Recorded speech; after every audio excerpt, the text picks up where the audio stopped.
What up, everybody? It's your boy the Kryptonian saying here, bringing you a review for One Piece Chapter 93. Now, Morgan, that's my dude right there. That's my dude right there, man. He's cutting their ass up. I love this shit, man. Because I'm not going to see the comment now. So let me know right now. Tell me that got animated. God, I want to see this shit. Shit, I want to see that. Like, for real, man. I got like, oh my god, I'm not expecting nothing like Deadpool, man. If you hadn't checked out the movie, check out my review for it. You should be seeing it on screen right now. But oh shit, alright, man. So this chapter, so apparently Luffy thinks he's gonna free Nami. There's no think he is gonna do it. Let me get out the fanboy mode for a second. Luffy is gonna free Nami by basically destroying Arlong Park, and he's starting with, you know, Arlong's place. And the beautiful thing about it is Arlong is talking at Luffy. He's not talking to him, he's talking at him. And there's a big difference between that, right? Because when you talk to somebody, you're respecting them. And you can tell there's this one shot where it really became clear that Oda was putting emphasis on it. Because when you're talking to somebody, you respect them, you're listening to what they have to say, but when you're talking at them, you're making it clear that you're superior and that you know more than them. And while Luffy is wet behind the ears, don't get me wrong, I think we can all acknowledge that at this point in the story, he is wet behind the ears. But if you're going to do that, you better be ready for what comes with that shit. And what I'm referring to is you'll get somebody like me, and I can relate to Luffy in this sense. Luffy doesn't play that shit, especially when you're trying to be sarcastic. Because with this shot, you know, first we see Luffy break the axe. I want to show that because that was just some epic shit. But right here, he says, after all, we're shipmates. And just the conversation in general, right?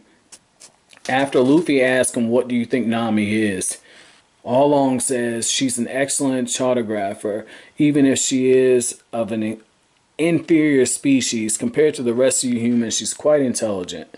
She's rather like a spirited kitten. A charming one. That's fucked up, man. A spirited kitten. So she's a step up from humans in his belief. But right here he says, Nami will continue to draw sea charts for me in this room forever. I'll feed her. I'll buy her all the beautiful clothes she wants. She will want for nothing. And all she has to do is the thing that she loves best. After all, we're shipmates. And right there, I think that's what set Luffy off. Not so much the creepy stalker rape face right there, but just the fact that he's saying shipmates. Because kind of like how Natsu has that belief of what a guild is. You know, I review Fairy Tail as well, so that's why I'm doing that.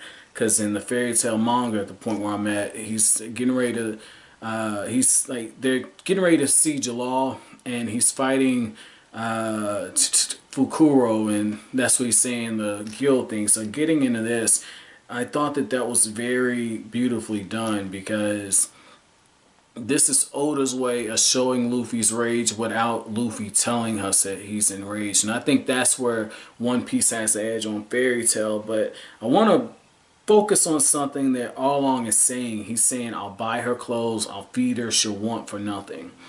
And I don't know if Oda's doing this. I know you guys said sometimes, a lot of times it's okay to think deeper in One Piece, because whatever it is you're thinking is probably the truth. But I think you could take this as almost as a symbolic relationship between how some men view women.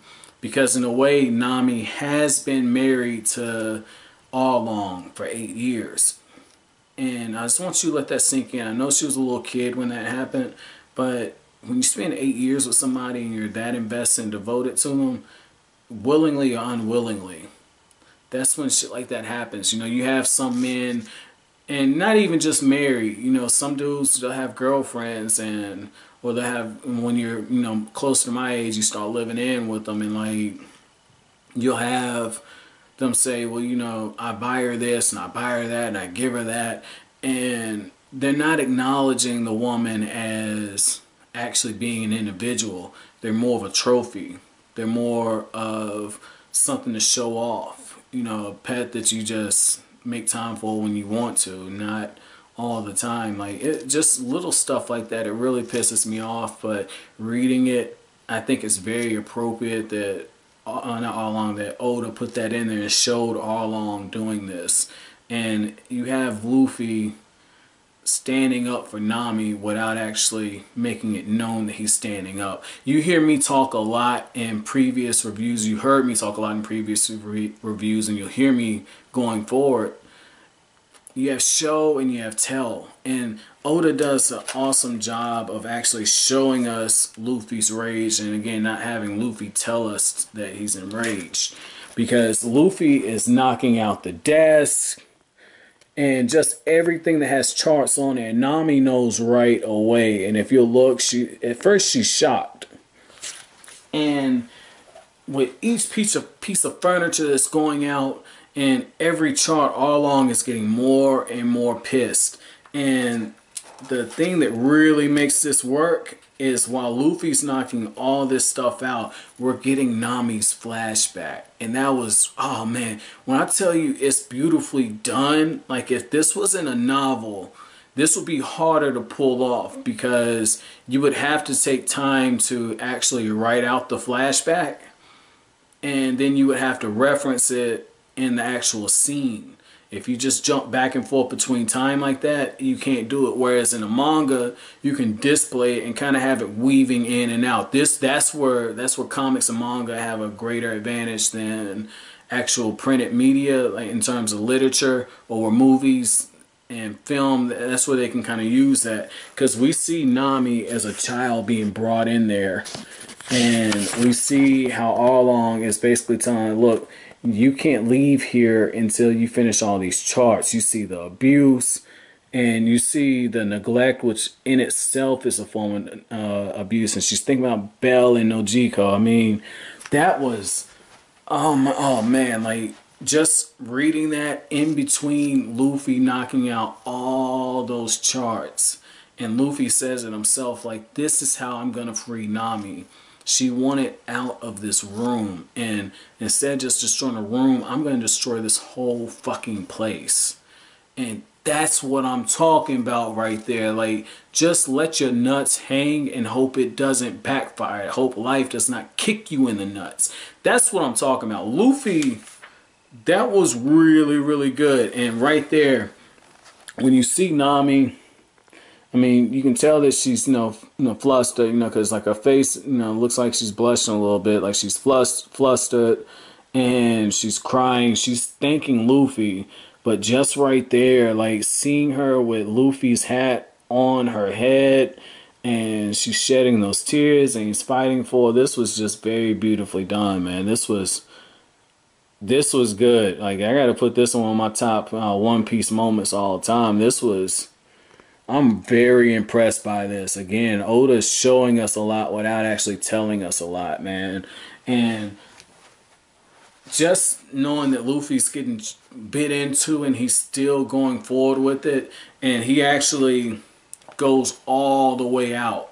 He brings down the building, and he does something that, again, Natsu from Fairy Tail will be very, very pleased. After he brings down the battle axe, the Gum Gum battle axe on him, he sends Arlong all the way down there to the bottom, and he proceeds to just snap all kinds of shit up. This was good, and everybody's worried. They're like, we gotta get out of here, but Nami's like, Luffy's still inside of there. And just having her be that concerned for him, and he's fighting for her, that was very, very well done. Very well done.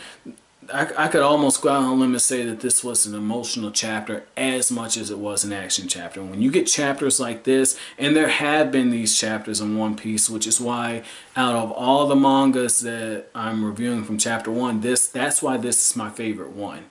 Because the way that it's weaved in there, awesome. Awesome.